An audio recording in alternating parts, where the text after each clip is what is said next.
Ok. Ahora el espacio.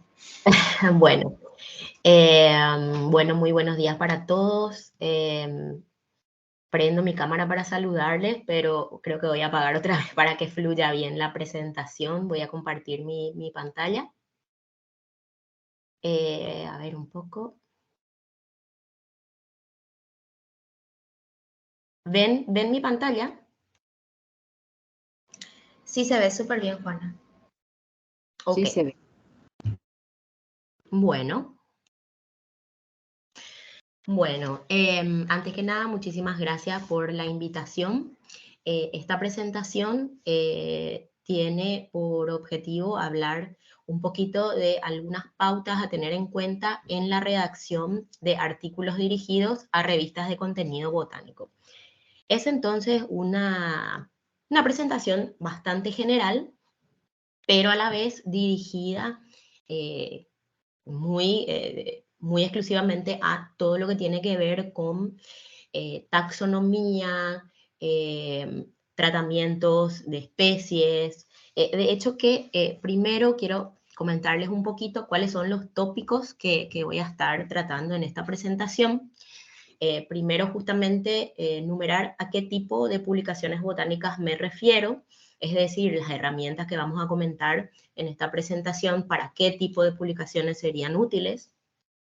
Comentar un poco sobre bases de datos básicas que tal vez todos conocemos, pero a veces está bueno conversar sobre digamos, las fortalezas y las debilidades de cada base de datos. También comentar sobre convenciones generales sobre cómo citar a las especies. Hay algunas cosas que pueden resultar muy obvias y otras que todavía no tenemos, digamos, muy bien incorporado, entonces es bueno comentar. También cómo abordar la revisión de literatura, la estructura de las publicaciones y hacer un poco más de énfasis en cuáles son las partes de los tratamientos taxonómicos, qué es lo que mínimamente hoy en día se requiere. También algunos tips, digamos, para la elaboración de claves buenas, ¿verdad? Para que podamos garantizar que nuestras claves van a ser útiles, que a veces también elaborar claves tiene también su maña, ¿verdad? Y por último, comentar algunos aspectos éticos en publicaciones botánicas. Bien, para empezar, como les comentaba, quería mencionar a qué tipo de publicaciones en el área de botánica nos referimos, ¿verdad?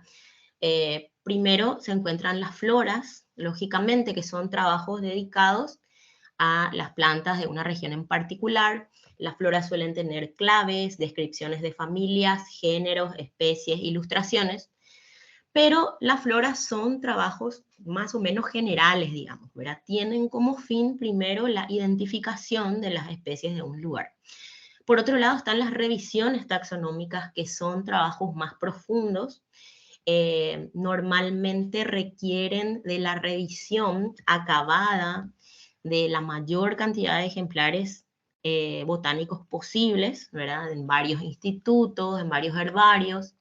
Generalmente incluyen más allá, ¿verdad?, de datos taxonómicos, pueden incluir datos sobre anatomía foliar, anatomía de la madera, conteos cromosómicos. Entonces son como trabajos un poquito más profundos que de hecho, también por supuesto las revisiones taxonómicas suelen resolver la tipificación de las especies, que a veces no es muy clara, la sinonimia. Bueno, por otro lado, tenemos también lo que son las descripciones y publicaciones de nuevos taxones, las notas nomenclaturales, que son los actos, ¿verdad?, taxonómicos, en donde en una publicación breve uno presenta una nueva combinación de nombre o un nombre en rango nuevo. También puede presentar notas cortas para resolver tipificaciones. Y por otro lado tenemos ya artículos sobre filogenia e historia evolutiva de grupos, artículos sobre caracterización genética de plantas o grupos de plantas, artículos sobre plantas tóxicas y medicinales, en donde se realiza una caracterización también botánica, fitoquímica, farmacológica y toxicológica.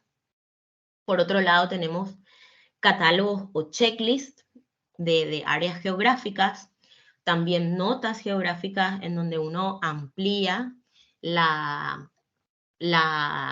rango geográfico de alguna especie, análisis de conservación y también estudios ecológicos que pueden ser de vegetación, de biología floral, fisiología, ecofisiología, entre otros.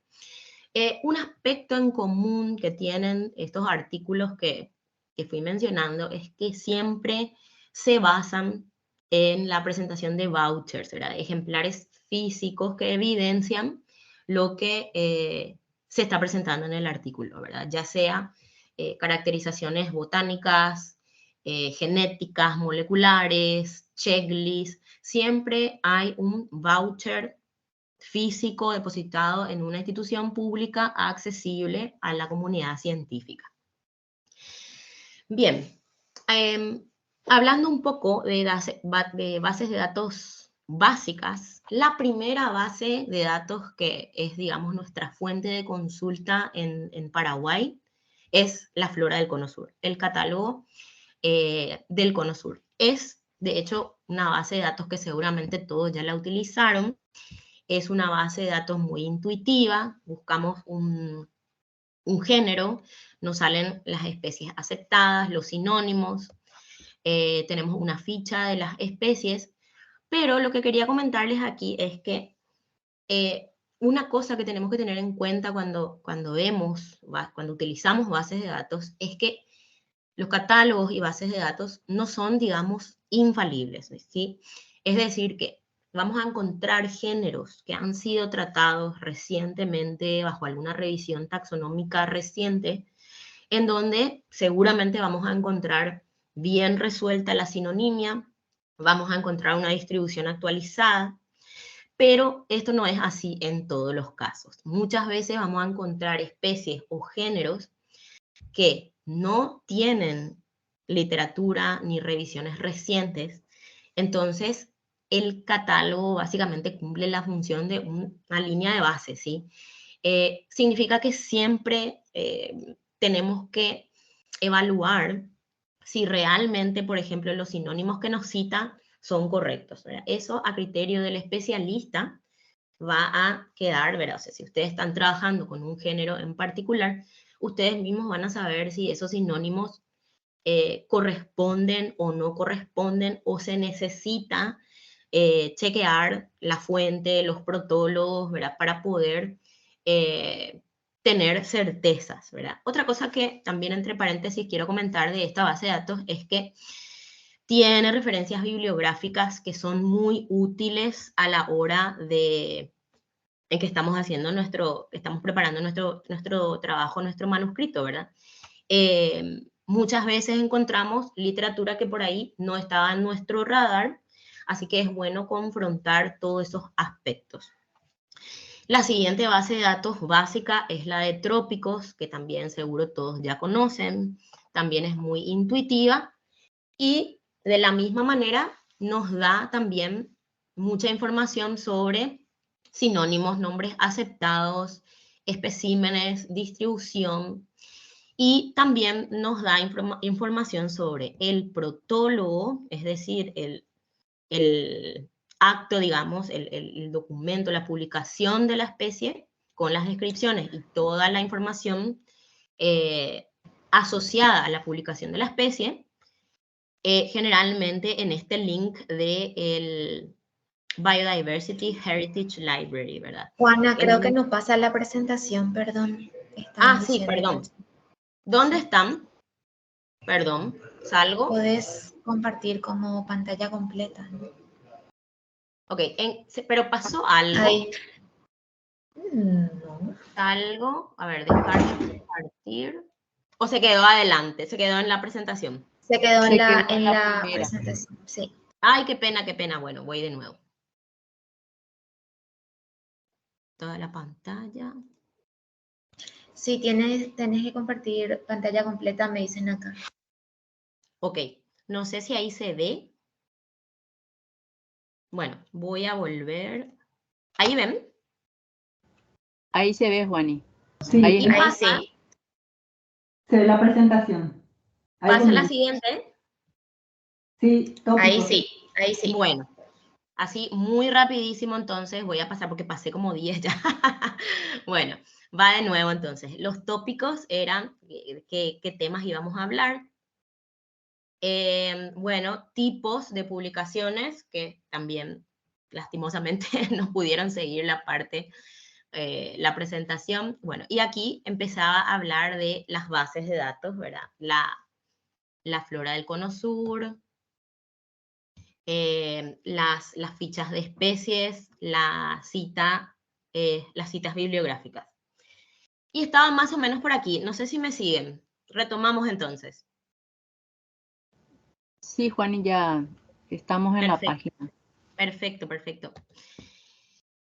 Bien, entonces, como les decía, la página de Trópicos tiene la ventaja de que nos da un link, ¿verdad?, al protólogo, pero también tiene la misma debilidad, digamos, en cuanto a sinónimos. Es decir, que todo lo que tenga que ver con sinonimias, nombres aceptados, muchas veces tenemos que tomar con pinza, confrontar con otras bases de datos, vamos a encontrar incoherencias porque es normal, ¿verdad? Esto no son errores, sino que es un reflejo de que el trabajo botánico todavía no está acabado, ¿verdad? De hecho que si esto estuviera terminado, no habría más nada que hacer en botánica, ¿verdad? Entonces, es muy importante que confrontemos informaciones de varias bases de datos, saber exactamente si hay especialistas en el área del grupo que estamos trabajando, cuál es el estado de los avances en ese grupo. Y bueno, siguiendo con bases de datos, la base de datos del Jardín Botánico de Kew también es muy buena, también tiene ese tipo de información que nos puede ayudar a confrontar en el momento en que estamos estudiando particularmente nomenclatura, sinonimia y estamos abordando problemas afines. La base de datos del IPNI es la base de datos de referencia para todo lo que tiene que ver con nomenclatura. Aquí también ustedes van a encontrar muchas diferencias en cuanto a nombres de especies y cómo se escribe la autoría de las especies en relación a otras bases de datos. Pero la mayoría de las revistas botánicas siguen obligatoriamente, incluso solicitan obligatoriamente que los autores se basen en IPNI. Porque IPNI, la base de datos de IPNI está basada en la famosa obra de Brumit y Powell de 1992, de los autores de los nombres de plantas. Entonces, si bien también podría llegar a tener algún tipo de conflicto, es lo que se usa como referencia número 1, ¿sí? Bueno, y la base de datos de IPNI también es de hecho la primera fuente de consulta para los nombres, los autores y la cita de los protólogos. Esto que vemos aquí con letra chiquita, me siguen ahí, yo no sé si ustedes ven mi mouse. Bueno, esto que vemos aquí es lo que les decía que es la cita del protólogo y también tenemos links, se ve perfecto. Tenemos también links a otras bases de datos y a los protólogos directamente, especialmente cuando los protólogos son, digamos, corresponden a publicaciones históricas. Este es el sitio en donde vamos a encontrar esos protólogos. Bien. Una cosa más que quería mencionar de IPNI es que IPNI no tiene información sobre qué nombre es aceptado y qué nombre es sinonimia, ¿verdad? IPNI lo que tiene es un índice de todos los nombres científicos publicados, ¿sí? Incluso incluye, valga la redundancia, a los nombres desnudos, ¿verdad? Nombre nudum, ¿verdad? Que son nombres que no fueron válidamente publicados, pero existe esa designación, entonces suelen también aparecer aquí en IBNI, ¿verdad? Bien, otra base de datos súper importante es la de JSTOR. Si bien la página de JSTOR tiene todos los tipos en alta resolución, el acceso a la imagen del tipo ciertamente debe hacerse en nuestro país a través de una institución que tenga, que esté suscrita al servicio, ¿verdad? Lastimosamente. Pero no obstante, uno puede acceder a todos los metadatos de los tipos. Cuando uno está buscando tipos o está trabajando con tipificación, ciertamente es una base de datos de consulta básica. Por lo menos tenemos una idea de dónde vamos a encontrar los tipos, dónde tenemos que investigar, y de hecho, muchas veces el tipo no es accesible a través de JSTOR, pero sí es accesible a través de del herbario en donde se encuentra depositado el tipo, ¿verdad? Las imágenes que se pueden ver son de alta resolución. Si uno tiene la suscripción, se tiene herramientas para hacer mediciones, así que está muy buena, sobre todo cuando uno está estudiando tipos y no puede visitar todos los herbarios y ver los tipos en físico. Otras bases de datos súper importante es la de Ginebra. La de Ginebra tiene la posibilidad también de hacer una búsqueda avanzada. Uno puede buscar un género, solamente lo que hay de Paraguay, solamente los tipos, y acceder a todos los tipos en excelente resolución también. Entonces, para nosotros es una suerte porque Ginebra alberga muchísimos tipos de Paraguay, lo cual facilita mucho el estudio de la flora de nuestro país, ¿verdad? Por suerte, digamos que no está tan repartida, el material, ¿verdad? Las colecciones de Paraguay no están tan repartidas y mucho podemos encontrar en Ginebra. Bueno, también la página de Field Museum, ¿verdad? Podemos hacer búsquedas limitadas solo a Paraguay. También tiene ejemplares que se pueden ver en bastante buena resolución, no tanto como Ginebra o JSTOR. Y otras bases de datos, ya voy pasando más rápido, es la de Reflora del Brasil, que lógicamente tiene muchísimas especies en común con Paraguay. También tiene información de sinonimia, tiene un montón de ejemplares de herbario que es muy bueno revisar. Siempre nos ayuda tanto a la determinación de nuestro material como al aspecto de material revisado en caso de que estemos ya preparando una publicación. Está el Herbario Virtual Austral Americano, que es una página en donde, digamos, confluyen varias bases de datos de herbarios más pequeños de Sudamérica. También podemos encontrar mucho material útil.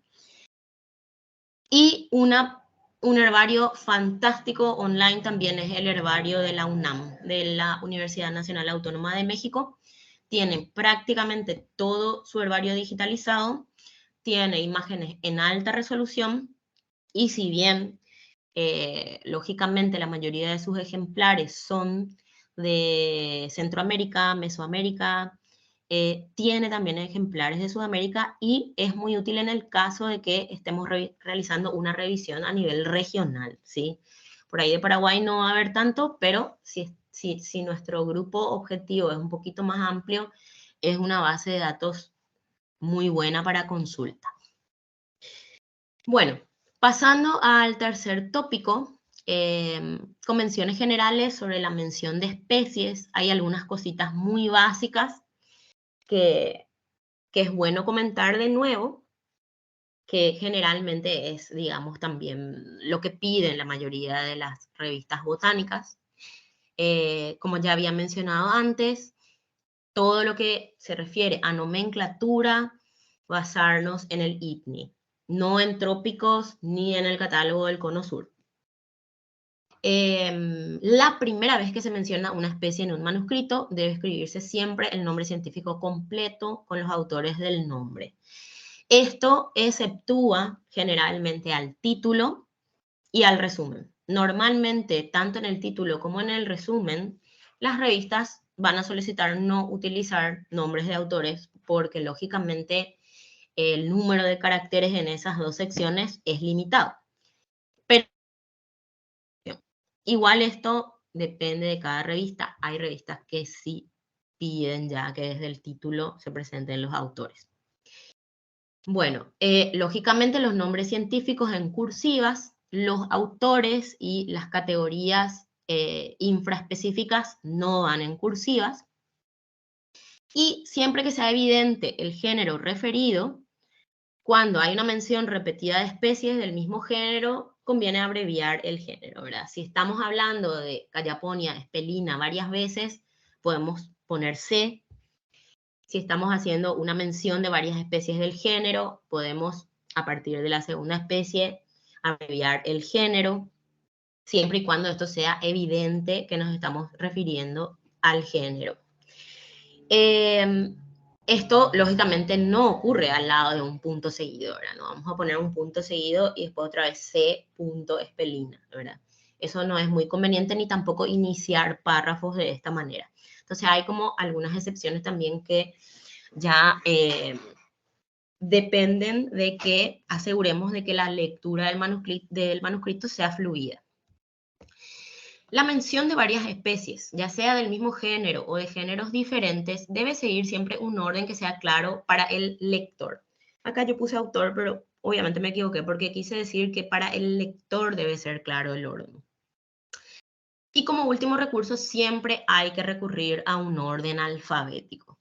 Si se fijan en este ejemplo, este es un ejemplo de una descripción de vegetación, digamos.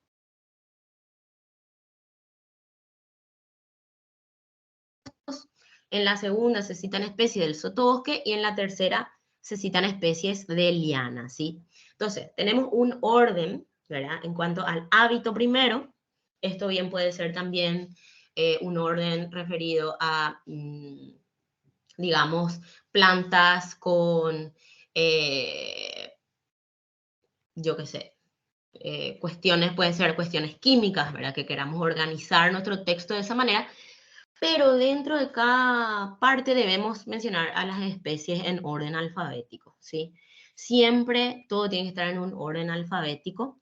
Es muy frecuente ver este tipo de publicaciones en donde realmente no hay un orden aparente, no hay un orden alfabético, y ese orden puede ser evidente para el autor, pero no para el lector. Es más, nosotros siempre tenemos que asumir que el lector no necesariamente conoce todas las especies que se están mencionando, pero el lector que está haciendo un estudio puede necesitar encontrar fácilmente esas especies, y por eso es que siempre que se pueda hay que incorporar el orden alfabético. Otro punto importante es que de esta manera también podemos ir abreviando. Por ejemplo, acá tenemos Casearia gossypiosperma, al lado tenemos Casearia silvestris. Es evidente que esta C corresponde a Casearia y no a Celtis, que viene después. Entonces, es muy importante el orden alfabético. Otro punto importante es que las especies, los nombres comunes de las especies en los textos científicos van entre paréntesis, no así tal vez en textos de divulgación. A veces en textos de divulgación ponemos primero el nombre común. En las revistas es mejor utilizar primero el nombre científico, y el nombre común siempre va en minúsculas, ¿sí? El nombre común siempre en minúsculas. También es frecuente ver que se ponen nombres comunes de plantas en mayúscula, pero esto ya más allá de las convenciones botánicas va al ámbito de la RAE, ¿verdad? Es un nombre común, no es un nombre propio, ¿verdad? Es como decir perro, o el perro se llama, no sé, Rambo, ¿verdad? Entonces, el nombre propio va a ir en mayúsculas, pero los nombres comunes siempre en minúsculas. Bueno, en cuanto a la revisión de literatura, la verdad es que la revisión de literatura es algo que cae es absoluta responsabilidad de los autores, digamos, ¿verdad? La revisión de literatura, por una cuestión también ética, ¿verdad? Tiene que ser lo más completa posible, ¿sí? Cada autor o cada especialista de un grupo va a saber cuáles son los recursos básicos e indispensables que tiene que incorporar, tiene que mencionar en su manuscrito.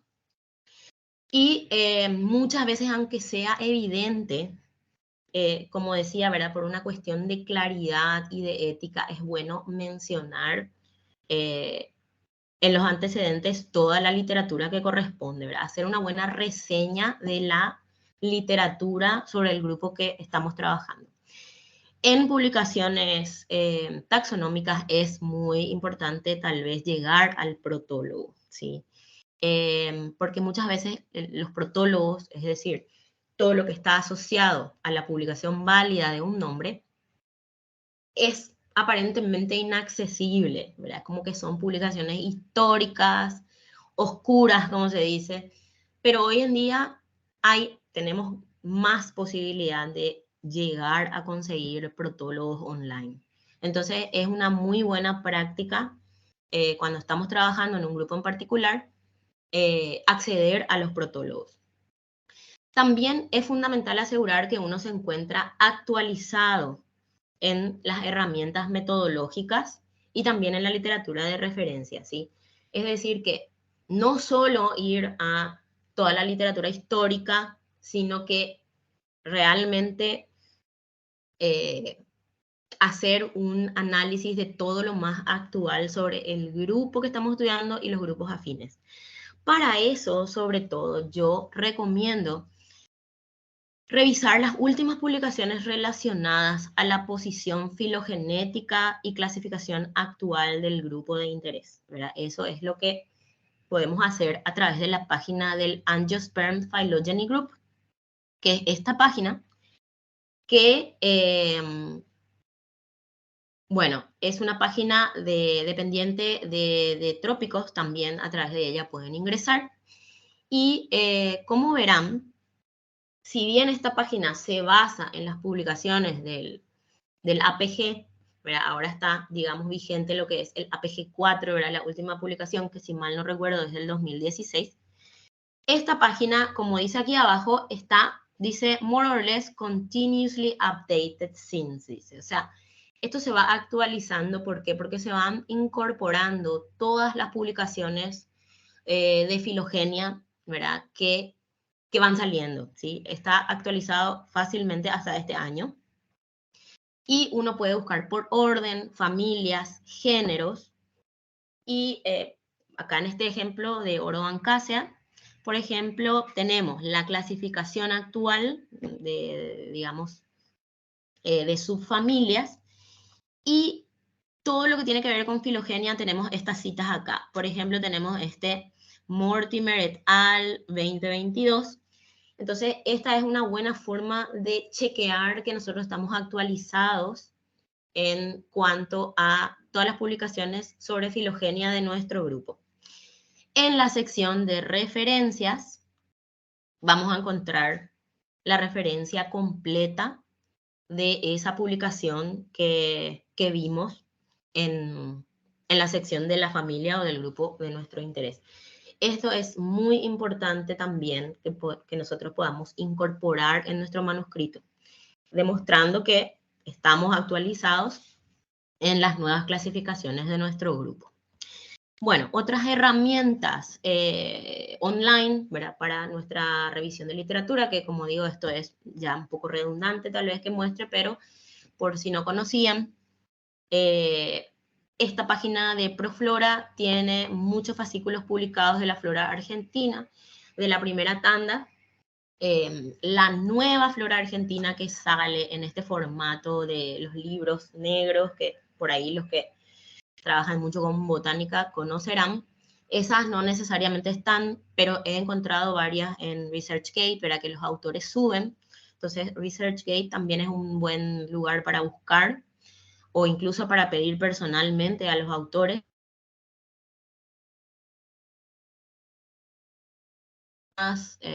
muchos PDF que se pueden descargar, si es que no tenemos acceso a la flora en sí. La flora de San Paulo también está online. También hay páginas de familias. Esta página de la familia Malpighiacea para mí es muy útil. Es una página de especialistas de la Universidad de Michigan y de Harvard, y ellos tienen en esta página claves, información sobre Malpighiaceas de todo el neotrópico. Y de esta manera también hay muchas páginas para otras familias que son actualizadas por los especialistas. O sea, la idea es que ahora todo esté accesible y disponible sin tener que uno recurrir prácticamente a literatura que a veces es mucho más difícil de conseguir fuera de una biblioteca. Bueno, pasando un poco a lo que es la estructura del manuscrito, y ya voy llegando también a los tratamientos taxonómicos y claves. Bueno, siempre es recomendable que, aunque se trate de una nota taxonómica corta, el manuscrito esté organizado en las secciones básicas de un artículo científico, ¿sí? Título, resumen y abstract, palabras clave, introducción, materiales y métodos, resultados, etcétera, etcétera. O sea, la idea es que nosotros abordemos nuestro manuscrito de esa manera, y si se trata de una nota nomenclatural, a veces puede que los editores nos digan, esto podemos hacerlo más simple. No obstante, es una buena práctica abordar de entrada, como normalmente pide la revista, un artículo. Lo otro que podemos hacer también cuando vamos a presentar un manuscrito a una revista es mirar los últimos números y si hay artículos similares a lo que nosotros estamos preparando. Entonces, a partir de eso, mirar un poco cómo es el formato general. Hay que recordar también que las mismas revistas van evolucionando, cada número van adaptándose, entonces siempre es recomendable mirar los últimos números. Por otro lado, los resultados tenemos que siempre presentar de la manera más gráfica y sinóptica posible, más compacta posible. Las revistas siempre tienen un número limitado de espacio, de páginas, digamos, para cada artículo. Cuanto más compacto podamos presentar, mejor. Lo mismo pasa con las ilustraciones. Las ilustraciones son ciertamente fundamentales, especialmente en publicaciones taxonómicas. Sin embargo, tenemos que diseñar ilustraciones bien estratégicas, representativas, ¿sí? ¿Por qué? Porque en la revista realmente va a entrar la menor cantidad de ilustraciones posibles. Es decir, el menor número de ilustraciones que pueda realmente representar a la especie. A ver. Yo escucho unos ruiditos, pero no es a mí, ¿verdad? Entonces, no sé si son de la página, cualquier cosa, por favor, me interrumpen si es que no está funcionando algo. Bueno. Bien, como les decía, las ilustraciones tienen que ser representativas. ¿Por qué hago énfasis en esto? Porque la verdad también es que como revisora a veces de artículos, tanto como autora como revisora, ¿verdad? Muchas veces tenemos muchísimas fotos e imágenes lindas, ilustrativas de lo que queremos, pero no podemos poner todo en la revista. Pero tampoco es tarea de los editores decidir, sino que los autores somos los que tenemos que decidir qué ilustraciones queremos que vayan, ¿sí? Entonces, nada más decirles eso, ¿verdad? Que tenemos que ser también muy estratégicos.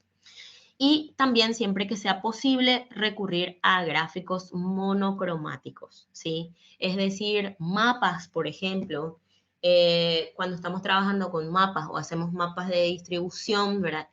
Lo ideal es que el mapa o gráficos en general sean monocromáticos. ¿Por qué? Porque lógicamente hay un formato general de la revista que muchas veces los colores que nosotros ponemos no corresponden, digamos, a los estándares de la revista. Entonces, lo ideal es optar siempre que se pueda por gráficos monocromáticos, o de lo contrario, directamente ver si la revista tiene políticas particulares sobre eso. Pero en general se piden gráficos monocromáticos. Bien. Ahora entrando a lo que es tratamientos taxonómicos.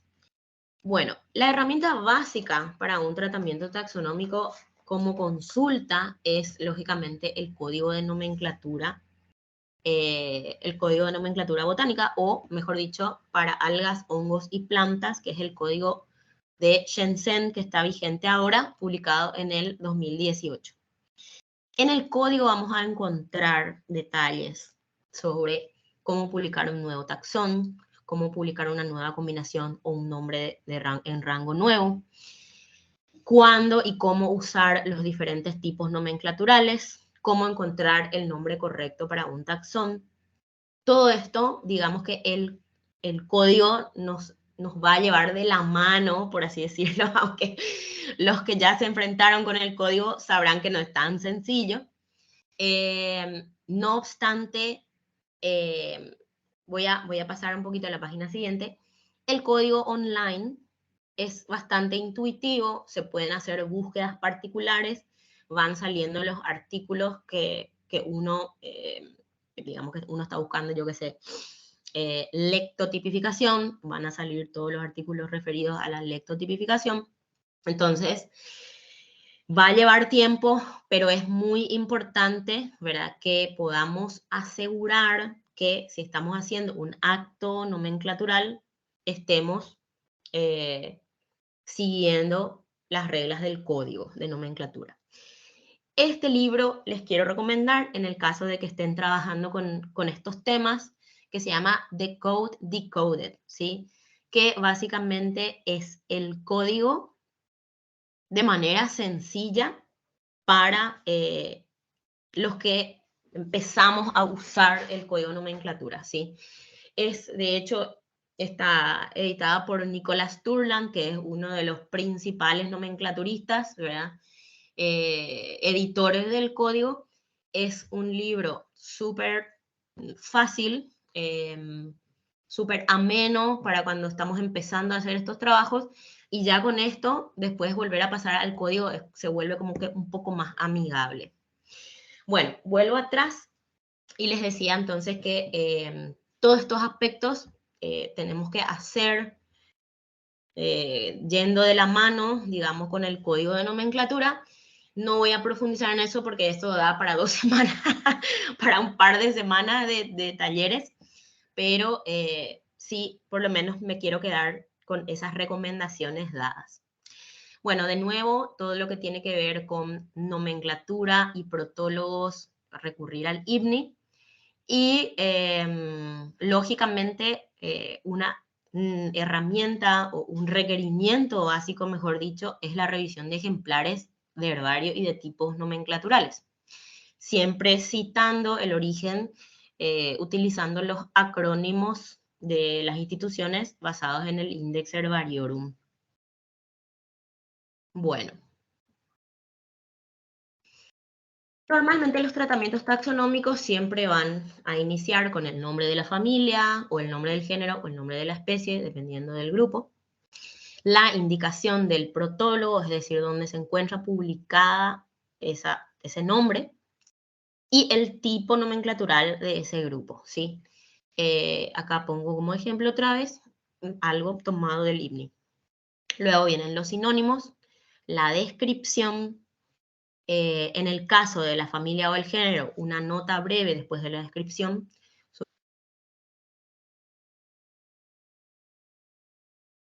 Especies, normalmente van las secciones de fenología, ecología y distribución. Y por último, la exicata o material revisado. Voy a citar rápidamente estas cosas y en realidad lo que quiero es después ver ejemplos con ustedes. Bien, en el caso de la publicación de nuevos taxones, vamos a presentar la designación del nombre y del tipo nomenclatural. Hoy en día es obligatorio presentar un holotipo, ¿sí? Antes, en las publicaciones históricas, teníamos simplemente un número de colecta, un colector y un número de colecta. No sabíamos muchas veces si eso era el holotipo, había muchos duplicados, cuál es el holotipo, o son todos isotipos, etc. Entonces, ahí viene el problema de la tipificación. Hoy en día, sí o sí, se tiene que presentar un holotipo, que tiene que ser un voucher físico, disponible en instituciones públicas.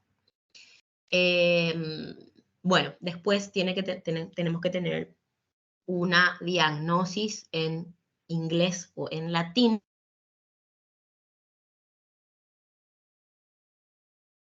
Acepta diagnosis en inglés, no todavía en español, pero se puede, ¿verdad?, poner en una publicación también una diagnosis en español si uno considera, digamos, lo que abunda no daña. Pero lo que se requiere para la publicación válida es la diagnosis o en inglés o en latín.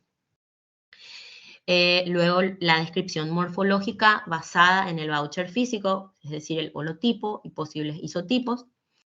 Y, bueno, observaciones fenológicas y material ilustrativo adecuado. Esto sería lo básico para la publicación de un nuevo taxón. Pero hoy en día ya las revistas piden más cosas para publicar nuevos taxones. Por ejemplo, lógicamente descripción sobre preferencias ecológicas, hábitats, si de ser posible, interacciones bióticas, distribución geográfica, etimología del nombre que se le está poniendo a la especie, información etnobiológica, un análisis de conservación preliminar basado en los criterios de UICN, de ser posible secuencias de DNA, que se puede ver qué tipo de secuencias se utilizan en la familia, o directamente secuencias para barcoding, relaciones filogenéticas, de ser posible, si es que uno está trabajando en el grupo ya, y una clave de identificación entre especies similares. O sea que una revista no va a publicar solo lo de arriba, sino que va a pedirnos que enriquezcamos, digamos, con lo más que podamos de todo esto que dice adicional, ¿sí? Bueno, y ahora quiero comentar algunas cositas, algunos criterios que tenemos que tener en cuenta al elaborar descripciones botánicas. Las descripciones normalmente de un taxón debe ser en la forma en que se encuentran en el área de la flora. Si yo estoy trabajando para una flora, puede haber variaciones en una especie que tiene una distribución muy amplia, pero yo tengo que enfocarme en cuál es el morfotipo local, digamos, o del área de mi flora, ¿sí? Por otro lado, las descripciones de taxa relacionados deben ser lo más paralelas posibles. Y las características diagnósticas que yo usé en la clave, también tengo que repetir en las descripciones. Es decir, hago una clave con ciertos caracteres y esos caracteres los debo incluir en las descripciones. Y así, las descripciones de las diferentes especies tienen que ser paralelas. Es decir, todo lo que yo describí para una especie, tengo que describirlo también para la otra, ¿sí? Aunque sea repetitivo, ¿sí? De hecho que cuando hay un carácter común en todo el género, ¿sí? Por ejemplo, yo qué sé, flores de 6 pétalos, digamos así, eso se pone en la descripción genérica y ya no se repite en la descripción de la especie, ¿sí? Ahora bien, si hay variabilidad, corresponde que yo mencione en cada especie, aunque pueda parecer redundante. En cuanto a la longitud, las descripciones de géneros y especies deben estar completas y ser paralelas, y no limitar a ninguna longitud específica. Es decir, tenemos que asegurar que cumplimos con el criterio de una descripción exhaustiva, ¿sí? Pero a la vez no limitarnos solamente porque pueda extenderse demasiado, siempre y cuando conservemos ese paralelismo. En cuanto al orden, de cuando estamos haciendo una descripción, tenemos que seguir siempre el orden de los caracteres desde la base hacia el ápice, ¿sí? Es decir, en la planta tenemos que iniciar con el hábito general y después hablar de las raíces, los rizomas, cualquier órgano subterráneo, pasando por los tallos, o el tronco, o el fuste, ramas, hojas, inflorescencias, brácteas, flores, frutos, semillas y por último, plántulas si queremos incluir. Entonces siempre va siguiendo ese orden. En el caso de las hojas también hay un orden, ¿sí? Dentro de, cuando abrimos, digamos, la parte de las hojas, siempre lo ideal es primero mencionar las dimensiones, el arreglo, si son sésiles, si tienen peciolos, cuál es la forma, la textura, el color, la nervadura, el indumento, siempre primero el haz, luego el en vez, características de la base, márgenes, ápice. Vieron que siempre estoy siguiendo como un orden de proximal a distal. Estípulas, dimensiones de las estípulas, forma, luego otra vez el peciolo, dimensiones, forma del peciolo. Entonces, esto es lo más básico, ¿sí? Seguir ese orden. Esto no es estricto, ¿sí? Pero fíjense ustedes que van a encontrar dentro de floras o dentro de trabajos monográficos que el orden paralelo se repita. Puede ser que ustedes quieran, por ejemplo, hablar antes de la lámina de los peciolos. Perfecto. Entonces, ustedes hacen esa pequeña modificación, no pasa nada, pero sí es como que siempre mantienen ese mismo orden ustedes en su trabajo. Eso es lo importante, ¿sí?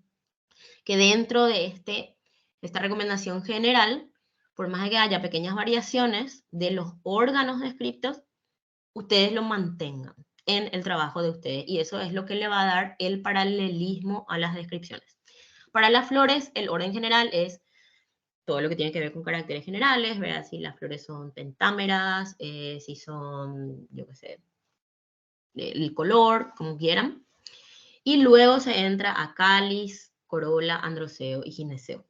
Eso es como que suena lógico, ¿verdad? Que no va a haber cambios, ¿sí? En hojas todavía puede haber ciertos cambios, sin que pase nada o que una revista te rechace porque modificaste un poco el orden. Bueno, dentro de las descripciones hay que evitar el uso de artículos y verbos conjugados, ¿sí? Es innecesario en un texto técnico, taxonómico, decir las hojas son. ¿Verdad? Podemos decir hojas de tanto, tanto, hojas deltoides o lo que sea. No hace falta utilizar verbos ni artículos. Y si ustedes se fijan, en cualquier descripción van a ver que de hecho no existen. En la medida de las posibilidades no van a encontrar ni verbos ni artículos. Bien, pero esto obviamente, vuelvo otra vez a hacer la salvedad de que cuando estamos trabajando con un texto de divulgación cambia la cosa, porque puede que para un lector no aficionado o no especialista, puede que la ausencia de artículos y verbos haga un poco dura la lectura. Entonces tenemos que saber cuándo utilizar esto y cuándo tal vez podemos ser más flexibles. Bueno, las oraciones, bueno, la descripción de cada carácter importante debe quedar en una oración separada y luego vamos poniendo caracteres subsidiarios separados por punto y coma. Por ejemplo, flores pentámeras de color violeta, punto y coma, cáliz, bla, bla, bla, punto y coma, corola, bla, bla, bla. Más o menos de esa manera. La idea es utilizar los puntos en la descripción para separar los órganos principales. Y todo eso hace la lectura un poco más, digamos, más fácil de interpretar, más fácil de encontrar lo que nos interesa. A veces estamos solo comparando hojas, entonces es como más fácil encontrar cuál es la sección en donde particularmente se habla de las hojas. Todas las medidas y números deben ir preferentemente después del nombre que califican. Repito esto, ¿verdad? Preferentemente. En el caso de órganos múltiples, por ejemplo, brácteas, uno siempre va a poner brácteas 5 a 7 y luego las medidas, ¿sí? Primero, realmente hay que priorizar la cantidad de elementos y luego las medidas. Cuando una medida sola, ¿verdad?, o un rango de medidas, ¿verdad?, se presenta, se asume que se refiere a longitud o altura. Por ejemplo, sépalos de 6 a 10 milímetros, sabemos que eso es longitud, ¿sí? Lo mismo cuando hablamos de sépalos de tanto por tanto, sabemos que estamos hablando de largo por ancho. Normalmente se recomienda en las descripciones no decir más 6 a 10 milímetros de longitud, o sea, se evita ese tipo de abreviaturas con estas convenciones justamente para poder acortar un poco la descripción. Cuando tenemos límites excepcionales, las medidas se indican de la siguiente manera. Por ejemplo, si los sépalos normalmente miden de 6 a 10 milímetros, pero excepcionalmente podemos encontrar más pequeños o más largos, se utilizan estos paréntesis, ¿sí? Eso se entiende que corresponde a medidas excepcionales, raras de encontrar. No obstante, nos ahorra mucho texto en vez de decir ocasionalmente hasta 12 milímetros, ¿sí? Bien, y lo mismo, en este caso, estambres, por ejemplo, dice 5 y hasta 10, ¿verdad? En este caso, si se trata de una sola alternativa, o sea que a veces pueden encontrarse duplicados los estambres, se pone así, de esta manera, o bien si se trata de una gradación de medidas, puede ser 5 y que puede llegar hasta 10, o sea que puede haber 6, 7, 8, se utiliza este guión como mencionando o aclarando que se puede tratar de un rango.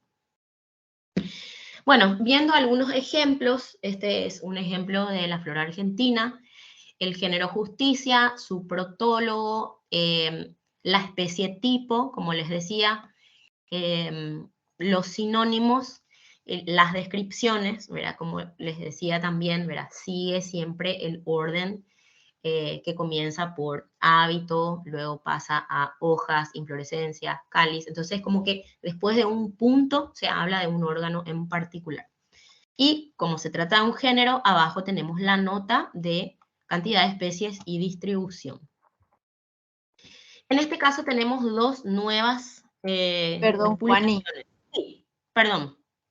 Sí, ¿podés volver a la diapo anterior? También es de notar que cuando se comienza una descripción, por ejemplo, el hábito, vemos ahí que ahí está escrito en cursiva y después también Sí. se separa muy lindo con las cursivas cuando se comienza a describir. Exacto. Y sobre todo ayuda al lector a encontrar, ¿verdad? Como En el decía texto, ¿verdad? En un anteriormente. texto así compacto. Exacto. Ayuda Porque muchísimo. muchas veces no leemos, ¿verdad? No necesitamos leer todo, sino que estamos queriendo solamente comparar cálices, por ejemplo, ¿verdad? Entonces eso está muy bueno para ayudar a la lectura. También quería comentar algo que me olvidé de mencionar acá en esta parte de las medidas. Idealmente se recomienda utilizar una sola unidad de medida en el escrito, ¿verdad? Es decir, que si estamos haciendo una descripción de una especie, de ser posible siempre utilizar centímetros o milímetros. Esa es una recomendación. No siempre es posible, ¿verdad? A veces como que tenemos que usar decimales y queda ya muy feo, pero en la medida de las posibilidades utilizar siempre la misma unidad de medida. Bueno, ese punto que habías mencionado, profe Griselda, ¿eras la profe Griselda? No sé. Sí, acá. Bueno, gracias, profe, por el punto porque es muy importante. Bueno, acá en este tenemos dos ejemplos de nuevas publicaciones.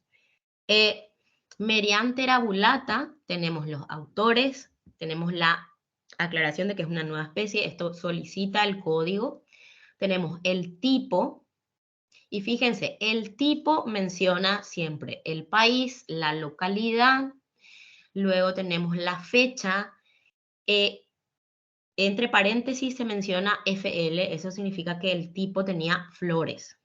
luego están los colectores, el número de colecta, y entre paréntesis aclara que el holotipo es el que está en este herbario y el isotipo en este otro herbario. Ambos son herbarios de Brasil, que no sé exactamente cómo se llaman, pero no importa. Y luego la figura. Abajo tenemos otro ejemplo también. Y fíjense, este código que figura por debajo ya es un código que aparece ahora en las nuevas especies publicadas, que es el código de IBNI, ¿sí? Entonces, ya a través de ese código, digamos que es más fácil localizar la especie y ya eso te pone automáticamente la revista que está, digamos que eso lo gestiona la editorial misma de la revista. Bueno, tenemos acá la información también del tipo, en este caso las coordenadas, también que el ejemplar tiene frutos y no flores, los colectores y dónde está el holotipo y los isotipos. Lo que quería aclarar también en este caso es que la puntuación entre fíjense que la secuencia de información del ejemplar es la misma, país, localidad, coordenadas, fecha, etc. Pero la puntuación va a depender de cada revista, ¿sí? Esos son pequeños detalles que la guía para autores de cada revista nos va a dar. Pero en general la información es la misma. En este otro ejemplo también tenemos un nombre, ¿verdad? Tenemos los autores, tenemos el protólogo, la mención del tipo, y en este caso se hace un acto nomenclatural porque se designa el lectotipo, ¿verdad? Los autores de este artículo designan como lectotipo al ejemplar de Ginebra, tal con el código de barra, y quería mostrarles esto. Se pone imagen con un signo de exclamación. Eso significa que el ejemplar fue visto a través de la imagen digital, ¿sí? A través del herbario virtual de Ginebra.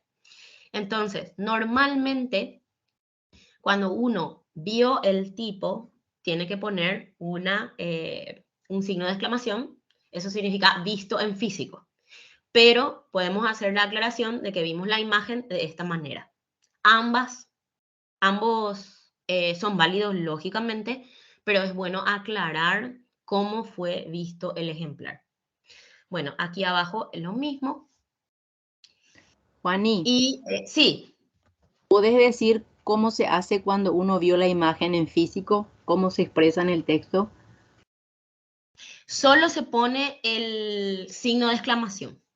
Cuando uno vio la imagen, el signo de exclamación, perdón, cuando uno vio el ejemplar en físico, solo el signo de exclamación es suficiente. Si Pero uno vio imagen, ujú. ¿cómo, perdón? Sí, pero eso tiene que ir al lado del acrónimo Sí, del herbario. así mismo, al lado del acrónimo. Y aprovecho para hacer la aclaración siguiente. Cuando bueno, hoy en día, digamos, antes solamente poníamos el acrónimo del herbario y el signo de exclamación. Pero ahora, como todos los ejemplares se encuentran, digamos que tienen sus propios códigos de barra, ¿verdad? A veces, antes teníamos ejemplar, por ejemplo, A y B de la misma colección, qué sé yo.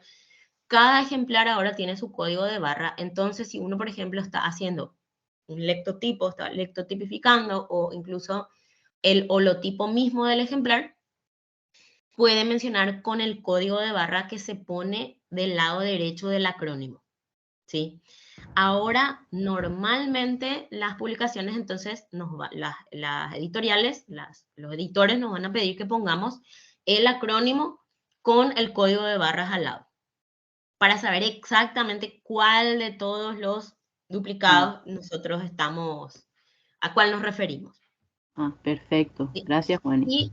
Sí, y también se puede poner directamente, si uno está ya tomando un ejemplar de la literatura, digamos que yo estoy simplemente mencionando el holotipo que alguien más ya tipificó y ya no hay ninguna duda, yo puedo mencionar non-visi.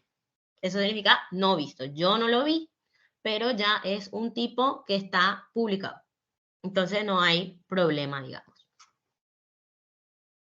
Bueno, acá hay otros dos ejemplos que son dos justicias. Y acá, fíjense que quería mostrarles que acá menciona el holotipo que está en B, en el herbario, ¿verdad? Que es de Berlín, y dice fotoserie Field Museum, dice. Yo entiendo que esta fotoserie es que, porque esto también es una, digamos, algo que los herbarios suelen tener, ¿verdad? Que antes, ahora como que tenemos todo virtual, como que Berlín sacaba una foto de su ejemplar de alta calidad y esa foto impresa mandaba a otros herbarios. O sea, no se considera como un duplicado, pero si uno vio esa fotoserie en otro herbario, se menciona como eso, ¿sí? Porque no es que uno vio la imagen virtual, sino que vio en el Field Museum, vio una imagen impresa. Entonces eso también, digamos que acá se hace la salvedad. Lo ideal es siempre decir exactamente lo que uno hizo, ¿sí? Entonces, como para que todo quede súper claro. Bien, y acá nada más mostrarles la descripción paralela, ¿verdad? ¿Cómo se vería una descripción paralela? Es decir, que cada sección, ¿verdad? Todo está descrito en ambas especies, siguiendo el mismo orden, el mismo vocabulario, el mismo esquema, ¿sí? Lo cual facilita la comparación. Si yo tengo una duda entre estas dos especies en cuanto a las flores, pues me es mucho más fácil comparar las descripciones y ver si las flores son exactamente iguales o en qué varían, ¿sí? Y de eso, digamos, en eso se basa la práctica de las descripciones paralelas. Bien, acá tenemos otro ejemplo de dos telípteris, ¿sí? Y lo que les quería mostrar acá es este símbolo. Acá tenemos como una especie de es igual con 3 rayitas, ¿verdad? Esto significa que Menicium angustifolium, que sería el basiónimo de Telipteris angustifolia, es obviamente, aparte de ser el basiónimo, es homotípico, ¿sí? Es decir, que el mismo tipo de Menicium angustifolium es el tipo de Telipteris angustifolia. Sin embargo, en el caso de Telipteris longifolia tenemos el primero, Menicium longifolium, es el sinónimo homotípico, es decir, el tipo es el mismo, lo que hubo ahí es simplemente un cambio de nomenclatura para actualizar al género Telipteris, y los otros dos sinónimos son heterotípicos, es decir, son sinónimos con tipos diferentes, que vino el especialista y dijo, estas son toda la misma especie, por más de que son nombres diferentes y tienen tipos nomenclaturales diferentes, son sinónimos, pero cada uno tiene su tipo. No sé si yo, abierta a preguntas, me encanta que interrumpan y pregunten si es que tienen alguna duda o alguna cosa que aportar, fantástico. Bueno, luego también en los tratamientos taxonómicos hay que detallar los ejemplares examinados, ¿verdad? El material revisado o exicata, sí. Eso nada más para comentar un poco el formato, que esto también es bastante conservado en todas las revistas, ¿verdad? Como les decía, máximo puede cambiar un poco la puntuación de cómo vamos citando los ejemplares, pero el orden es algo ya prácticamente conservado y utilizado en todas las revistas. Siempre mencionamos primero el país, que va en mayúsculas y en negritas. Siempre los países se van sucediendo en orden alfabético. Dentro del país, el distrito o la provincia, con negritas, 2 puntos, luego la localidad, coordenadas, fecha, colector, número de colecta y herbario. Y seguido de un punto y coma, la siguiente referencia o el siguiente ejemplar, siempre y cuando venga dentro del mismo departamento. Entonces, el orden es siempre orden alfabético de países, dentro de los países, orden alfabético de departamentos, pero dentro de los departamentos el orden es por colector. Es decir, que vamos a tener la sucesión de, si son varios ejemplares de Hassler, no sé, Hassler 775, Hassler 9911 y así. Digamos que dentro del orden luego se van a suceder por orden de colector y número creciente de colecta. No sé si me explico. Cualquier duda, por favor, consulte. Sí, Juani, Sí. para tener esta prolijidad, eh, Sí. por ejemplo, en una revisión de género, inclusive para una flora, ¿verdad? Que tiene muchos ejemplares, hay, por ejemplo, especies con muchísimos ejemplares colectados. Sí. ¿Qué herramientas suelen usar los revisores, los que están trabajando para las floras? ¿Qué herramientas suelen usar para una, una vez impreso, o sea, para que impreso se vea de esta manera? Sí, bueno, normalmente esto ya tiene que hacer el autor, ¿sí? O sea que el autor del artículo es el autor o los autores, lógicamente, son los que tienen que hacer este trabajo. La mejor herramienta para mí es cualquier herramienta de base de datos o planilla.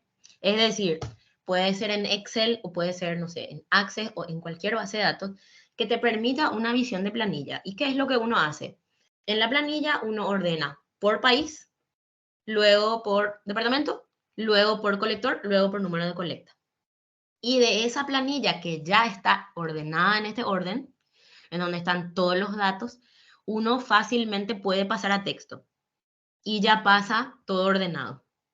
Entonces, lo ideal es siempre, hoy en día, trabajar en una base de datos o en un esquema de planilla, porque también, una muy buena pregunta la tuya, profe, porque cuando uno hace este tipo de trabajos, te piden las revistas los metadatos, ¿sí?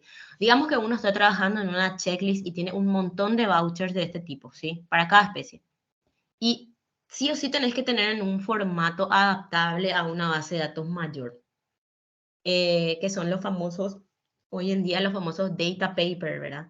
Lo que hagas, ya puede ser que te pidan, si tenés muchos datos, que te pidan tu planilla para anexar a un repositorio de base de datos de algún tipo. Entonces, lo que tenemos que tener en cuenta es que esto no se hace en Word, ¿verdad? Sino que es una adaptación de la base de datos propia en donde están trabajando los autores. No sé si pude responder tu pregunta, profe. Perfectamente, Juan. Quería que especialmente los que quisieran iniciar un trabajo así pensaran en esos términos, ¿verdad? Porque para nosotros ya es como obvio. Tanto Sí, datos manejar exactamente. así, ¿verdad? Por supuesto que vamos a una planilla, lo que sea. Pero lo último que mencionaste, sí, para mí es nuevo, ¿verdad? Porque a veces, bueno, cada uno se las arreglaba, una planilla Excel, que es lo que mejor uno maneja. Pero cuando uno tiene que presentar a una revista su metadato, por ejemplo, también es bueno saber, ¿verdad? Si te piden un programa especial o algo que se pueda fácilmente leer en un programa mayor de ellos, que ellos puedan poner, publicar esos datos que uno tiene, por ejemplo. Así mismo es. Y de hecho que ya en cada revista te puede salir de qué base de datos o qué formato ellos utilizan. Bueno, voy avanzando. Me da un poco de cosa que por ahí se me está pasando la hora, pero prometo que ya falta poco. Bueno, y por último, en cuanto a descripciones botánicas, uso de términos técnicos, ¿sí? Hay muchos problemas con, por ejemplo, términos técnicos como as y cariopse, si es masculino o si es femenino. Resulta que en botánica ambos términos son femeninos, ¿sí? Entonces eso entra un poco en conflicto con, por ejemplo, cuando hablamos de el haz de luz, por ejemplo, pero en realidad haz de la hoja, por ejemplo, es el haz glabra, porque haz es femenino, pero como empieza con H, volvemos a usar el artículo masculino. Entonces, ese tipo de cosas. Luego, exicata, ¿cuál forma de exicata se utiliza? ¿Verdad? La primera es la que está en latín, la última sería en español, la del medio es incorrecta. Villoso, viloso o veloso, ¿verdad? Conflictos que hay con ciertos términos, siempre es bueno mirar el diccionario. El diccionario más básico de todos es este de Fonker, que hasta ahora usamos, pero hay un montón de diccionarios que podemos utilizar y nos van a sacar de duda. Bueno, cosas como láminas, linear lanceoladas, amarillo verdosas, que tampoco a veces la gente no sabe bien cómo hacer la concordancia, ¿verdad? En este caso, cuando tenemos dos adjetivos unidos por guión, se hace la concordancia en el segundo, porque es como un adjetivo compuesto, ¿sí? Entonces lineal queda así, amarillo queda neutro también, y se hace la concordancia en el último. Muchas veces también las personas ponen el guión entre colores y diferentes saturaciones o variaciones del color, pero en realidad el adjetivo claro modifica a verde y no a hojas, entonces ahí no va guión. Todas estas cosas yo simplemente comento porque se pueden revisar en un diccionario de botánica y también en la RAE, porque al final hay muchos temas que pasan más bien por el castellano y no por términos botánicos. Y también está el diccionario panhispánico de dudas de la RAE, que está online y que es el que específicamente trata estos pequeños temas que son un poco más de concordancia o de cómo usar, ¿verdad? ciertos términos. Bueno, y por último quería mencionar que cuando estamos haciendo una revisión de un grupo, y de un grupo que ya fue revisado, ¿verdad? Digamos que estamos hablando de anonas, ¿sí? Y tenemos ya una literatura básica de anonas, por ejemplo, tenemos la flora neotrópica. Es muy bueno poner que nosotros estamos utilizando el mismo vocabulario que los autores de la flora neotrópica, ¿sí? O si tenemos 2 autores o 3 autores de obras diferentes que utilizan diferentes términos, con cuál nosotros estamos concordando. Eso parece así como un poco irrelevante, pero resulta que hay ciertos términos que los diferentes autores denominan diferente. Tal vez porque tienen un origen ontogénico diferente, algunos le llaman estaminodios, otros le llaman estambres, no sé qué, o sea, puede haber ahí una variación sobre la denominación que reciben ciertos órganos, y es bueno que nosotros aclaremos con cuál, digamos que con cuál teoría o con cuál línea de interpretación estamos nosotros usando, ¿sí? Y de hecho que eso nos pueden pedir también los editores. Bueno, esto les quería mostrar nomás, el glosario para la flora mesoamericana, que está online, es el que yo más uso cuando necesito revisar online, ¿sí? Yo, la verdad que lo que más uso es el diccionario de Fonker, pero en apuros que necesito revisar, este es uno recomendado, y también porque tiene la posibilidad de traducir el término al inglés. Si estamos haciendo una publicación en inglés y no nos viene la palabra en inglés, acá tenemos un buen glosario botánico traducido al inglés. Bien, elaboración de claves, ya voy acercándome al final, no se preocupen. Bueno, una clave es un elemento analítico formado por una serie de interés. O sea, la clave nos va a ayudar a hacer ese análisis, es un elemento analítico, como dice ahí, para que nosotros podamos identificar nuestra especie. Las claves pueden ser artificiales, es decir, que podemos hacer una clave en función meramente a lo que morfológicamente nos parece coherente, ¿sí? Podemos incluso aclarar en nuestro manuscrito que estamos presentando una clave artificial, o puede ser una clave sinóptica que está más bien basada en relaciones filogenéticas, ¿sí? Lo que pasa es que muchas veces las claves basadas en relaciones filogenéticas no son muy amigables para la persona que está queriendo identificar, ¿verdad? Ponerle que los grupos filogenéticos, ¿verdad? O los clados se diferencian en cuestiones de, yo qué sé, embriones, ¿verdad? En cuestiones ontogénicas, embrionarias, y entonces como que no, la clave va a volverse mucho más difícil así. Pero puede pasar que los grupos se separen por caracteres morfológicos bien claros y que podamos usar eso también. Podemos hacer la aclaración en nuestro manuscrito. Por otro lado, las claves pueden ser dicotómicas o multientrada. En el caso de las claves dicotómicas, tenemos una estructura de diagrama de flujo, siempre con 2 opciones, ¿sí? Cada alternativa implica un cuestionamiento con 2 posibles respuestas contrastantes, de las cuales solo una se supone que deberíamos contestar afirmativamente Es decir, que ambas opciones tienen que ser excluyentes, ¿sí? Si el usuario escoge correctamente, ¿verdad?, va a ser guiado eventualmente al nombre de la especie desconocida. Claves, en cuanto al formato de las claves pueden ser paralelas, ¿verdad?, que tienen digamos, este formato que simplemente utiliza los números para remitir a la llave correspondiente. Esta también es otra clave paralela. Y pueden ser también dentadas, que son también, seguramente habrán visto mucho en la literatura, estas claves que, digamos, van entrando un poco con sangría cada rango. Suelen ser un poco más complejas, ¿verdad? A veces ya uno le pierde un poco el hilo. También puede usarse una numeración en claves dentadas, pero el tipo de clave que utiliza la revista seguramente va a estar especificado en la guía de autores.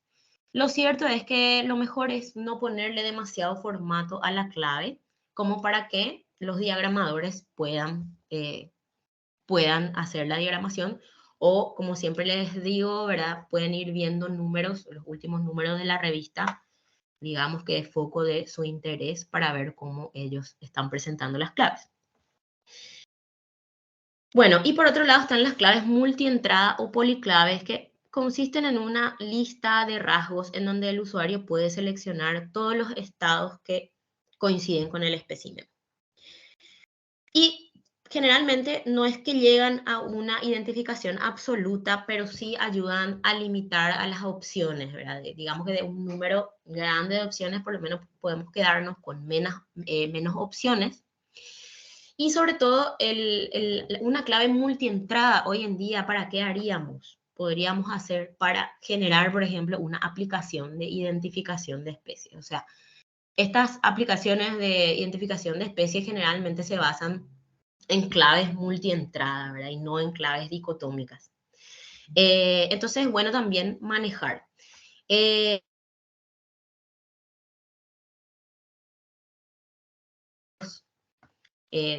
familias y géneros del Neotrópico, tenía al comienzo del libro claves multientrada para la definición de familias en grandes rasgos. Y muchas páginas hoy en día online tienen también claves multientrada para que nosotros, si tenemos un ejemplar totalmente desconocido, podamos ir reduciendo las posibilidades. Sin embargo, a nivel de especie, sí, las revistas nos van a pedir prácticamente de manera obligatoria una clave dicotómica. Pero también se pueden utilizar claves multientrada, por ejemplo, para guías de campo que sean más accesibles a todo público, ¿verdad? También son muy intuitivas y tienen otros fines. Bien, ahora quería hacerles unas recomendaciones para elaborar buenas claves, ¿verdad? Porque si bien hemos sido todos seguramente usuarios de claves y a veces no llegamos con una clave y decimos que algo nos falta o que somos nosotros el problema, muchas veces históricamente las claves tienen ciertos, no voy a decir errores, porque todo esto es como que se va mejorando también con el tiempo y con las diferentes contribuciones, vamos descubriendo qué hacer y qué no hacer, ¿verdad? Pero yo lo que les voy a dar es una serie de tips que se pueden incluir siempre que sean necesarios, ¿sí? Por ejemplo, idealmente tenemos que usar caracteres discretos en vez de continuos en una clave, ¿sí? Y tenemos que definir de manera precisa ese carácter que estamos utilizando. Si vamos a decir árbol, ¿a qué le llamamos árbol? Si vamos a decir hierba, ¿a qué le llamamos hierba? O sea, en mi ejemplo parece un poco redundante, pero si estamos hablando de cosas un poco más específicas, es bueno que quede bien definido eso en las mismas descripciones de las especies, ¿verdad? Y también aclarar lo que decíamos antes, cuál es la fuente de la terminología que estamos usando. Bueno, y elegir caracteres que son constantes dentro de un taxón, ¿sí? Que son los caracteres diagnósticos de las especies, que sean fácilmente observables. Idealmente siempre ir por caracteres que sean lo más fácilmente observables posibles, ¿verdad? Evitar caracteres efímeros o difíciles de ver, ¿verdad? A veces, por ejemplo, ponemos estípulas de tal cosa y las estípulas resulta que son deciduas, ¿verdad? Y nosotros mismos lo estamos diciendo en la descripción, que las estípulas por ahí son deciduas o caedizas tempranamente, entonces como que no son muy útiles. Bueno, si se utilizan medidas, las mediciones deben ser especificadas sin ambigüedad. Es decir, evitar términos como grande o pequeño, ¿verdad? En la medida de las posibilidades. Si podemos decir, por ejemplo, si en una llave decimos, no sé, hasta 5 centímetros, en la otra decimos mayores a 5 centímetros, eso yo creo que se entiende que da cierta precisión. Las dos oraciones de un dilema deben comenzar idealmente con la misma palabra. De ser posible, diferentes dilemas deben comenzar con diferentes palabras. Entonces, si vamos, por ejemplo, árboles tal en un dilema, en la otra podríamos ir hojas tal, ¿sí? Los dos dilemas enfrentados deben ser claramente opuestos y excluyentes en su totalidad, aunque parezca redundante. Deben ser paralelos. ¿Qué significa esto? Que si yo digo, por ejemplo, flores anaranjadas en un dilema, tengo que poner algo opuesto en el otro, ¿sí? O, por ejemplo, mi clave habla de hojas tal, tal, y después le pongo flores anaranjadas en uno, y en el otro le pongo hojas tal, tal, pero no pongo el color de las flores, es como que queda abierto ahí. Esas son cosas que por ahí para el que hace la clave pueden ser evidentes, pero no así para el usuario. Y ahí es donde, por eso esta serie de recomendaciones, digamos que tienen en cuenta no solo al autor, sino también al usuario de la clave, ¿sí? Y siempre, por más de que parezca redundante, deben ser, las claves tienen que ser, los dilemas tienen que ser paralelos. Y por último, descartar primero siempre a las especies más particulares es una buena estrategia. Siempre que tengamos una especie fácil de identificar porque tiene, yo qué sé, los pelos más característicos o el color de flor diferente, esa es la especie que tenemos que sacar primero, ¿sí? Sacar todo lo más particular y luego quedarnos con lo que es más similar. Y ahora quiero ver algunos ejemplos de clave con ustedes. Por ejemplo, lo que decíamos. Estas son claves que yo saqué de la literatura, entonces por eso tapo, porque no quiero tampoco quiero que veamos la fortaleza y debilidades de las claves, pero tampoco no quiero decir que son claves, no sé, malas o mal hechas, ¿verdad? No quiero que nadie se ofenda, pero sí nos sirven de aprendizaje y como les decía, esto como que vamos mejorando con el tiempo. Entonces voy tapando esto. Bien. Este primer dilema comienza con pétalos externos, ¿verdad? Generalmente, como les decía, acá por ejemplo tenemos arbustos o árboles en el segundo dilema, árboles en el siguiente. No es estricto, siempre cierta flexibilidad que quede dentro de la lógica. Después tenemos medidas de 5 a 8 metros de altura versus 10 a 15 metros de altura. Si bien se usan medidas, no es un carácter estrictamente continuo, ¿verdad? ¿Por qué? Porque tenemos un gap, ¿verdad? No es que se solapan las medidas, ¿verdad? De 5 a 8 metros se puede separar claramente de 10 a 15 metros por decir, ¿verdad? Tenemos ahí como un gap. Entonces todavía eso puede ser bien utilizado.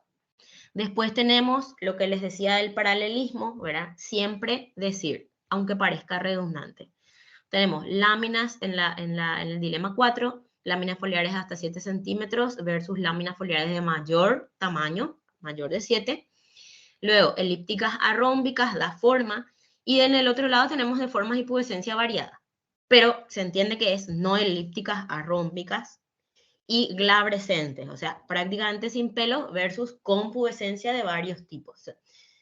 Por más de que parezca redundante, está ahí un carácter opuesto para cerrar el paralelismo. En esta clave tenemos en estos dos dilemas tenemos pelos estrellados diminutos esparcidos versus con pelos estrellados. En este punto yo pienso que el autor de la clave sabe bien a qué se está refiriendo, o sea, ve una diferencia. Pero esa diferencia puede no ser evidente para el usuario, porque el usuario tiene una sola de las dos. Entonces tenemos que preguntarnos si ese carácter es realmente informativo o no para el usuario. En todo caso, tendríamos que terminar de describir pelos estrellados en el segundo dilema, ¿verdad? Para asegurar que el usuario logre realmente llegar a la respuesta correcta. Luego tenemos pétalos de 20 milímetros de longitud, y por debajo, en el segundo dilema, no tenemos medidas. Entonces también es como que ahí no hay un paralelismo y puede dar lugar a ciertas ambigüedades o confusiones. Acá lo mismo, en el dilema 3 tenemos pétalos de 10 milímetros de longitud versus pétalos de 5 a 30 milímetros. O sea que ahí tenemos tenemos dos dilemas que se solapan. Si bien se van a complementar con endoglosa apenas desarrollada o endoglosa desarrollada, puede pasar que esa parte de información no tengamos. Entonces, que al final nos tengamos que quedar con la opción de los pétalos, pero tampoco ahí no tenemos mucha claridad.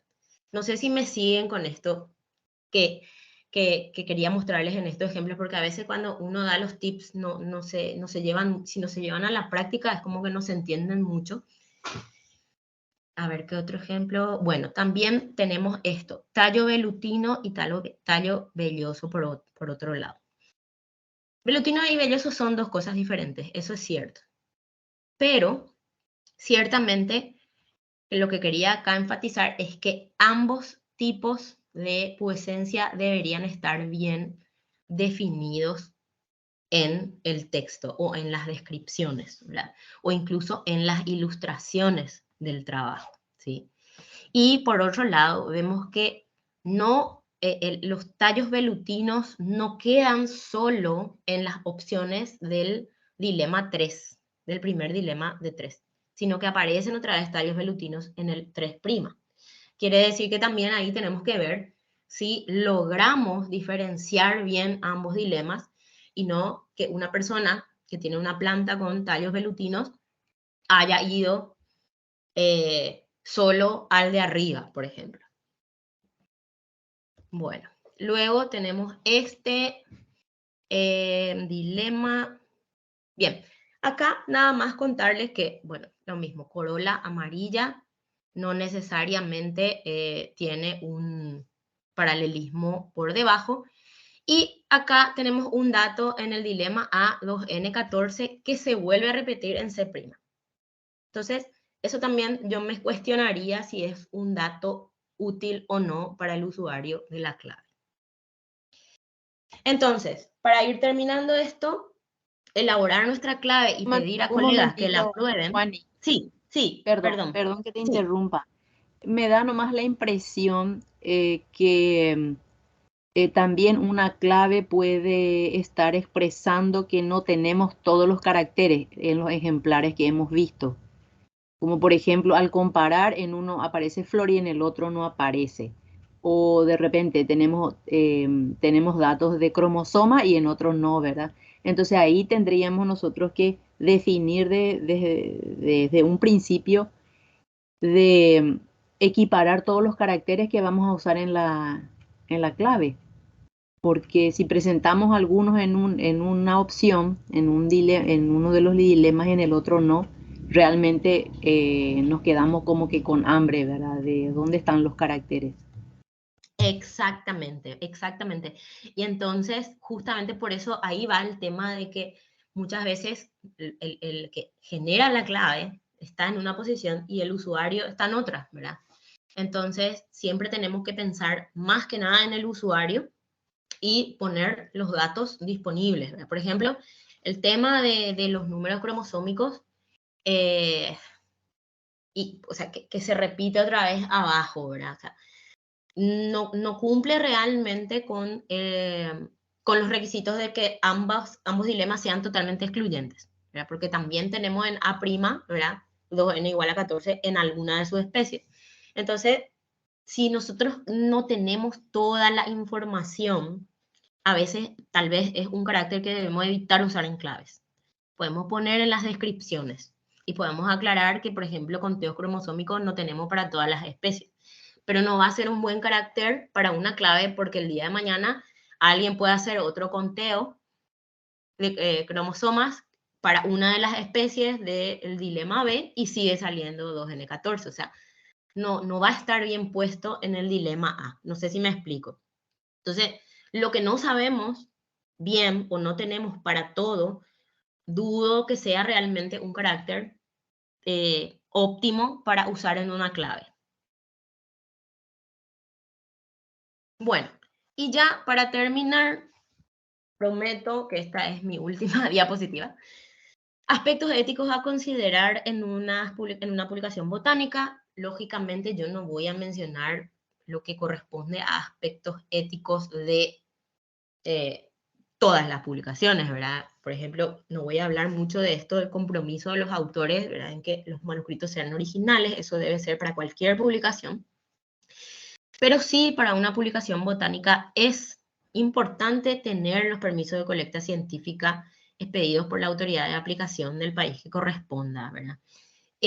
Cada país va a reglamentar que los originales colectados queden o no en su país, ¿verdad? En una institución del país que corresponde. En nuestro caso, sí está reglamentado.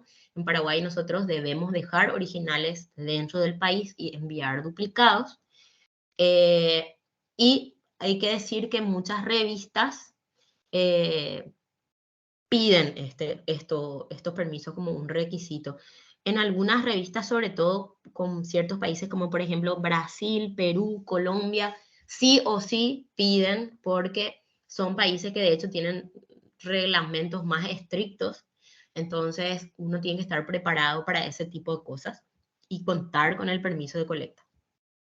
Para trabajos etnobotánicos es muy importante que se haga una gestión de que para que los procesos sean realmente participativos y hay que contar con el consentimiento informado de las personas participantes. Eso también puede pedir una revista en el caso de que se esté haciendo una publicación que se ha generado a través del trabajo con comunidades. Otra cosa que es muy importante como a nivel ético en la botánica es que tengamos ejemplares vouchers, como dije, para todo, ¿sí? Cuando vamos a mencionar un voucher, ya sea para, no sé, puede ser un holotipo o ejemplares revisados o una ampliación del rango geográfico de una especie, esos vouchers deben estar ya curados y disponibles en al menos una institución y accesibles a la comunidad científica. O sea, no podemos publicar si no tenemos vouchers y tenemos que también asegurar que esos vouchers están ya curados y disponibles. Y aunque no crean, también me ha pasado que me tocó revisar artículos sin ningún voucher. Entonces, eso, por ejemplo, es algo que, con trabajos espectaculares, ¿verdad? Pero son trabajos que uno tiene que devolver para que los autores vuelvan otra vez a enviar el artículo, pero con vouchers. O sea, eso amerita prácticamente que una publicación sea cancelada si es que no tiene vouchers para demostrar lo que se está diciendo. El uso de imágenes de ejemplares típicos o ejemplares de herbario virtuales siempre hay que mencionar claramente, ¿verdad? Cuando uno hace la metodología del manuscrito, comenta qué herbarios visitó o incluso los herbarios virtuales que utilizó, las bases de datos, y cuando va a mencionar uno de esos ejemplares, hay que poner imagen así con el signo de exclamación. Y si uno quiere publicar esa imagen como para ilustrar su artículo, tiene que pedir permiso a la institución. Muchas imágenes tienen ya la licencia de Creative Commons, entonces uno puede usar de acuerdo al tipo de licencia, mencionar como corresponde y está bien. Pero esos son procesos que no se pueden obviar. Sí o sí hay que contemplar e incorporar. También es muy importante, esto lo van a pedir las revistas, transparencia acerca del uso de herramientas de inteligencia artificial. Incluso opciones o cosas que puedan parecer muy sencillas. Si bien el uso de inteligencia artificial todavía no está reglamentado ni a nivel global ni menos nacional, es, digamos, por ética, obligación de los autores especificar si utilizaron alguna de estas herramientas. Y por último, nada más volver a destacar que la revisión de los comentarios y sugerencias y el abordaje de situaciones de conflictos siempre tiene que ser realizada con profesionalismo y respeto, ¿verdad? El proceso de revisión de un artículo científico, en última instancia, lo único que puede hacer es mejorar la calidad del artículo, por lo cual hay que tomar con mucha formalidad y con mucha seriedad. Bueno, y me despido solamente con un consejo que para poder hacer estas publicaciones botánicas, lo clave es también ser lector y usuario de la literatura botánica. Y eso es todo, me despido, muchas gracias por su atención y no sé si van a tener preguntas o quieren irse a almorzar. Muchísimas gracias, Juana. Gracias por la paciencia también que te hicimos esperar un poquitito para ingresar. Si por ahí alguna persona tiene alguna pregunta, consulta, ahí estuvieron escribiéndote en el chat, que está excelente la charla, y preguntan sobre la disponibilidad de las mismas, y recordamos, como dijimos al inicio, que va a estar disponible en el canal de YouTube de Esteviana para que puedan consultar las veces que necesiten. Si alguien tiene alguna consulta, el micrófono está libre, habilitado. O el chat también. O ya tienen todos hambre. Bueno. Muchísimas gracias, Juana. Genial. Ahora recién estoy viendo las preguntas, pero no se preocupen, yo creo que cualquier cosa me pueden escribir o me pueden preguntar, yo estoy siempre por ahí. Y me imagino que van a compartir entonces la charla. Sí, vamos a separar las dos charlas del día de hoy y va a estar disponible en el canal de YouTube, probablemente ya esta tardecita. Ok, muchas gracias a todos y nos encontramos para los que quieran participar. El jueves es el último taller sobre cómo hacer un envío a Esteviana a través del OJS, ¿verdad? Que hay muchas consultas siempre de los autores en la plataforma. Muchísimas gracias a todos. Gracias, Juana, de nuevo. Nos vemos.